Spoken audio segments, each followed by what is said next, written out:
નમસ્કાર। 18/5/2025 રાહુ મહારાજ જે રાશિ પરિવર્તન કરી રહ્યા છે તે કુંભ રાશિમાં જઈ રહ્યા છે। આ રાશિ પરિવર્તન મિથુન રાશિવાળા જાતકો માટે એકદમ શ્રેષ્ઠ ફળદાયી રહે। રાહુ મહારાજ જે નકારાત્મક ઉર્જા આપને પ્રદાન કરવાના છે તેમાંથી તમને સકારાત્મક ઉર્જાની પ્રાપ્તિ થાય, રાહુ મહારાજનું શુભ ફળ આપને પ્રાપ્ત થાય, તેના માટે મિથુન રાશિવાળા જાતકો માટે એકદમ શ્રેષ્ઠ ઉપાય આપની સમક્ષ રાખવા જઈ રહ્યો છું, જે ઉપાય કરવાથી આપના જીવનમાં આ રાહુ મહારાજનું રાશિ પરિવર્તન એકદમ શ્રેષ્ઠ ફળ પ્રદાન કરે।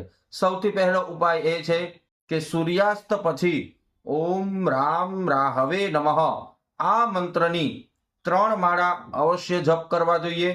ત્યારબાદ તમારા ઘરમાં કોઈ પણ ખોટો કચરો હોય તે તમારે કાઢી નાખવો જોઈએ, બંધ ઘડિયાળ હોય તે તમારે કાઢી નાખવી જોઈએ, કોઈ પણ પ્રકારનું અવ્યવસ્થિતતા તમારા ઘરમાં ન હોવી જોઈએ। તમારે આ ખૂબ જ સાવધાની રાખવાની છે। દર બુધવારના દિવસે તમારે શિવ ભગવાનના મંદિરે જવાનું છે, ત્યાં દર્શન કરવાના છે અને કાળા તલનું દાન કરવાનું છે। અને એક વાત ખાસ તમારે યાદ રાખવાની છે તે કે તમારે કોઈ પણ એક અંધજન વ્યક્તિને ભોજન કરાવવાનું છે। એકદમ શ્રદ્ધા, વિશ્વાસ અને ભાવપૂર્ણ આ ઉપાય કરશો તો આપને આ રાશિ પરિવર્તન રાહુ મહારાજનું એકદમ શ્રેષ્ઠ ફળદાયી રહેશે।